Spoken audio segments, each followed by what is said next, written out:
एक छोटा सा गांव, शांत और हरा भरा। चारों ओर खेत लहलहाते, पहाड़ियां दूर से मुस्कुराती हुई लगती। गांव के लोग सरल और मेहनती। यह गांव था शांतिपुर।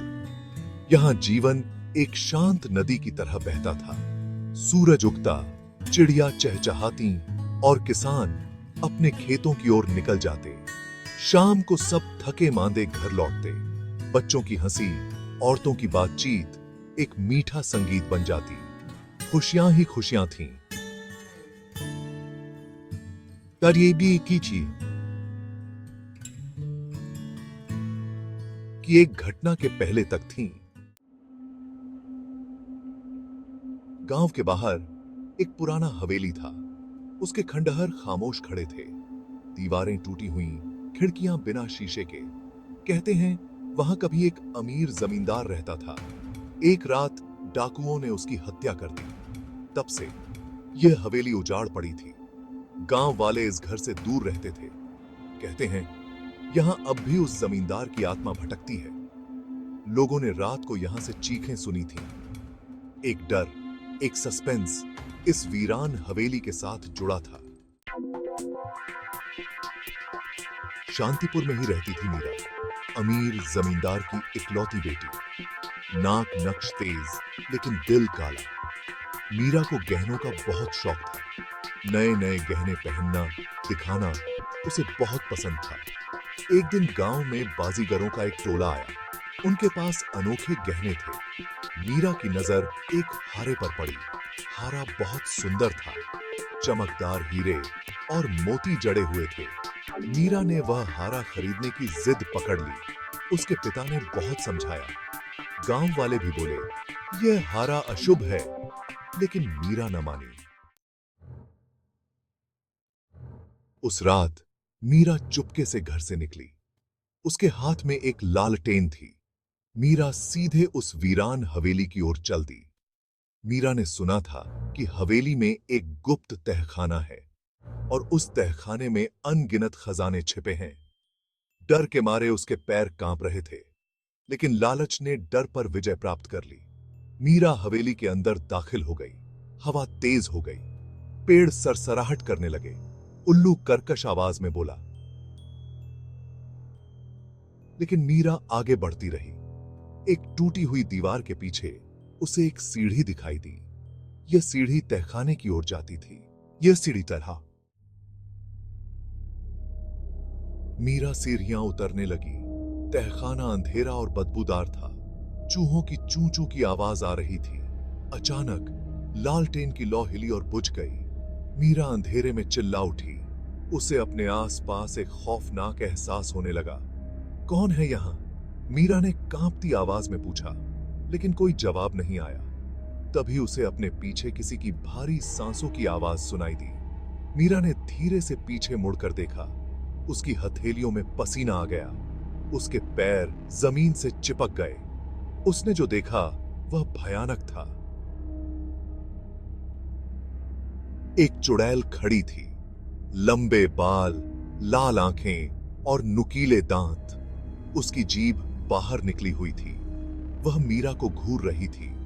मीरा डर के मारे चीख भी नहीं सकी। उसका गला सूख गया था।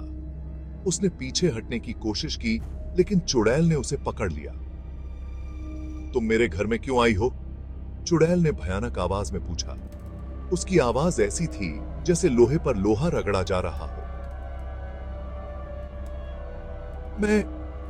मैं मीरा हकलाने लगी। उसे समझ नहीं आ रहा था कि वह क्या कहे। तुम मेरे खजाने चुराने आई हो? चुड़ैल ने फिर पूछा। उसकी आंखों से आग बरस रही थी। मीरा ने डर के मारे सिर हिलाया। नहीं, नहीं, मुझे माफ कर दो, उसने गिड़गिड़ाते हुए कहा। माफ करना? तुम जानती हो कि तुमने क्या किया है? चुड़ैल ने कहा। तुमने मेरे घर में कदम रखा है। अब तुम मेरी कैदी हो।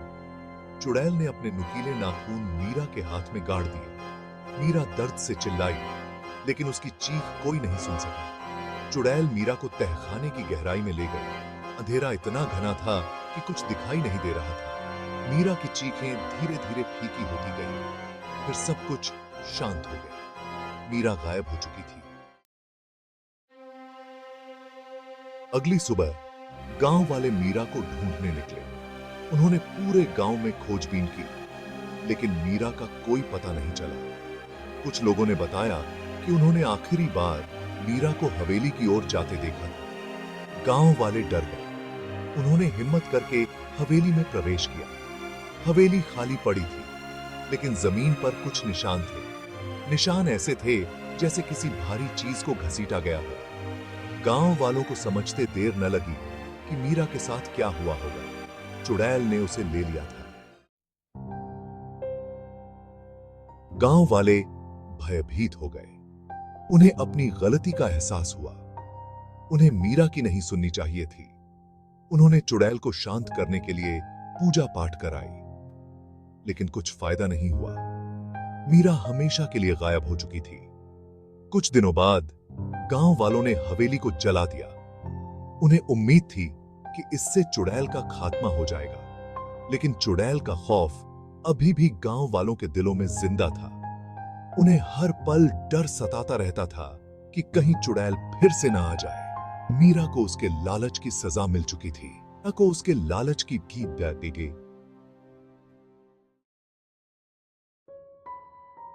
शांतिपुर फिर से शांत हो गया था, लेकिन यह शांति अब पहले जैसी नहीं थी। इसमें एक डर छिपा हुआ था। खेत अब भी लहलहाते थे। पहाड़ियां अब भी मुस्कुराती हुई लगती थीं, लेकिन गांव वालों के चेहरे पर उदासी छा गई थी। मीरा की कहानी एक चेतावनी बन गई थी। लालच और अहंकार का नतीजा हमेशा बुरा होता है। यह कहानी पीढ़ी दर पीढ़ी चलती रही, ताकि कोई भी मीरा की गलती न दोहराए, ताकि कोई भी चुड़ैल का शिकार न बने। हवेली जल चुकी थी, लेकिन उसकी कहानी अमर हो गई थी।